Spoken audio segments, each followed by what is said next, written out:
All right, ladies and gentlemen, so Dragon Age the Veilguard is officially just done and gone. It's gotten defeated in so many different ways, and this is the final bit right here. I gotta imagine, I don't know how it could get much worse for this video game, but apparently Dragon Age the Veilguard is in the bottom half of Steam's top sellers chart for 2024. It hasn't even passed the top 50 for Steam in 2024. And the most beautiful thing about all of this is that when I had announced a few months back, or a couple months back, I don't remember, like maybe a month and a half or so, when I announced the fact that this game was struggling to break top 50 in top sellers, all of the shills came out and they're like, oh, look, the game's number 17 now. You were wrong, blah, blah, blah. Well, guess what? We came full circle, and it looks like I was right after all.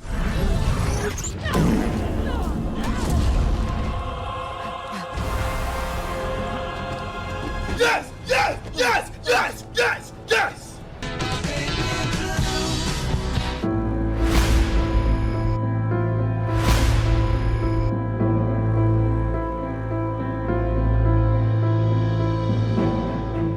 Yes, ladies and gentlemen, Dragon Age the Veilguard has not passed top 50 for 2024. It honestly hasn't even passed top 60 for 2024. That's how bad this game is doing, and we can all sit back and laugh at it and have a grand old time as we discuss Dragon Age the Veilguard yet again. So let's get into this article, guys, from Fandom Polls. But of course, before we do, if you are new here, just consider hitting that subscribe button. I would greatly appreciate it, and like the video to push us out into that YouTube algorithm. So it says Dragon Age the Veilguard is in the bottom half of Steam's top sellers chart in 2024 and got beat by Hogwarts Legacy. Hogwarts Legacy. You got beat by a game from fucking last year. That's insane. Hogwarts Legacy, Elder Scrolls Online, Final Fantasy 14, and more. Man, this is next level insulting. I can understand getting beat maybe by 14 or even Elder Scrolls Online, but god damn, you're getting beat by a game that was top-selling game last year, and it looks like it took your spot again. That's just insulting.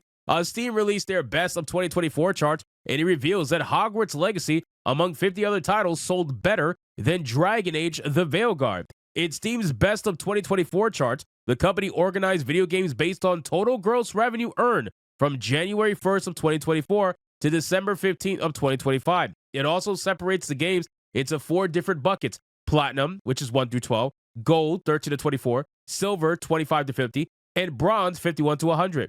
Inside these buckets, the games are randomly sorted. Dragon Age the Veilguard was placed in Steam's Bronze bucket, meaning that at the very least, 50 other games sold better than it, including the following. And this is great. I can't wait to read this. Power World, Destiny 2, Elden Ring, Helldivers 2, Black Myth Wukong, Call of Duty Black Ops 6, Baldur's Gate 3, Dota 2, Warhammer 40k Space Marine, Apex Legends, Counter-Strike 2, PUBG Battlegrounds, and more, which were in the Platinum bucket. I mean, guys, isn't it incredible that all of the games that are in the Platinum bucket are games that, for the most part, gamers said that they wanted?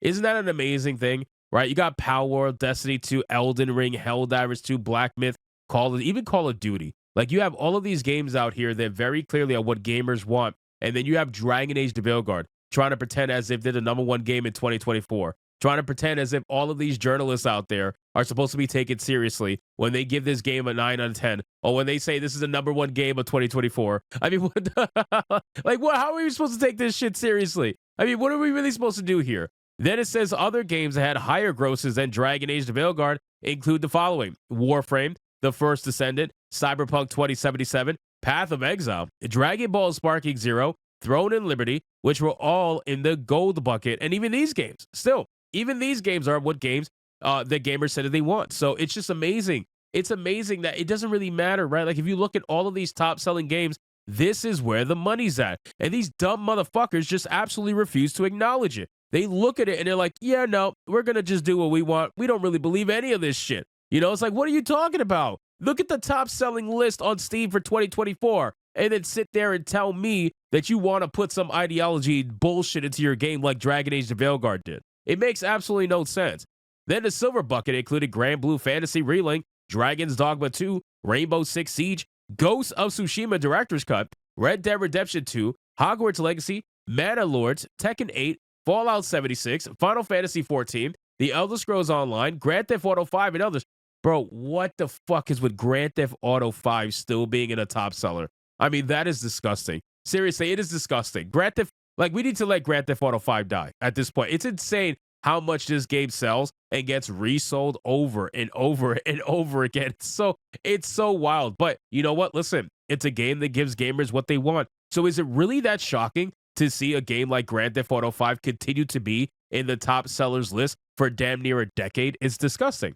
Given the randomization of the rankings within the buckets, it's quite possible that Monster Hunter Wilds, which does not release until the end of February, had more revenue than Dragon Age the Veilguard, given it's in the same bronze bucket. Other games in the bronze bucket include the following: Metaphor ReFantazio, Hades 2, Crusader Kings 3, Street Fighter 6, Overwatch 2, No Man's Sky, Farming Simulator 25, Stellaris, Euro Truck Simulator 2, and Civilization 6.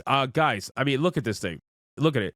Even the games like this, all of these games, some of them anyway, not all of them, Metaphor ReFantazio, for example, Farming Simulator 25, right? All these games, even Street Fighter 6, have sold well over 1 million units sold. Way more than Dragon Age the Veilguard. They've announced it, they've shown it, whereas Dragon Age the Veilguard hasn't announced it at all. There is no announcement of 1 million plus sales for DA Veilguard. So, I mean, what are we doing here, right? Even though they're in the bronze bucket right now, it could simply be because of the rush that it had in the beginning, right? When it first was released, and now it's pretty much tapered off and died off. So even though they're in the bronze bucket, they could be the very bottom of the bottom when it comes to the bronze bucket, because we know how these other games have done. And I'm happy to see No Man's Sky is still here, considering how bad of a launch that game had. But considering, you know, the amount of support that it's had afterwards, free DLCs and everything, that team is unbelievably dedicated to saving that game. So you got to call it out for what it is. So it says Steam's charts come in the wake of games industry head Christopher Drake revealing how poorly Dragon Age the Veilguard sold in Europe during an episode of the Games Industry.biz microcast. Now, we went over this. We did a video about this earlier. So if you guys missed it, please go check it out. It's doing very well on the channel right now. We talked about the fact that this game struggled to get into the top 50 in Europe. It didn't get it. I think it's like number 68 or something like that. It didn't even get top 50 in Europe. So no top 50 in Europe, no top 50 in Steam. This game is absolutely cooked. And all the shills that were out there say, oh, look, you're wrong. It's top seller number 17 or top seller number 5 when it came out and whatnot. Yeah, and then what ended up happening is all the normies ended up buying it. They realized what was in it, and they said, what the fuck is in this shit? I need to get out of this ASAP. You know what I mean? That's what they did, and they refunded the game as soon as possible. And that's why now the game is struggling to get anywhere close to a top 50 spot. Because had it not done the bait and switch, had it not, you know, done everything possible to not give gamers what it wanted, I think very clearly that they would have did okay. You know, they would have actually did okay. Not great, but okay. But unfortunately, they decided to do what they did, and now we are here. So I'm glad, and I'm happy to report Dragon Age the Veilguard massively failing overall on Steam. This is a shit stain on the industry that we're all just going to take a bit to laugh at, and I cannot wait to see what 2025 brings for this game. And also, to BioWare. I cannot wait to see what happens with BioWare, considering that BioWare is being subsidized currently by EA, as they have been for a long time now. And now they have all hands on deck for Mass Effect 4. Let's see exactly how that goes on. So anyway, guys, thank you so much for watching this video. Hope you did enjoy it. If you did, consider leaving me a subscribe. I would greatly appreciate it. Don't forget to like the video, comment, let me know what you thought, and I'll see you guys on the next one. Hypnotic out.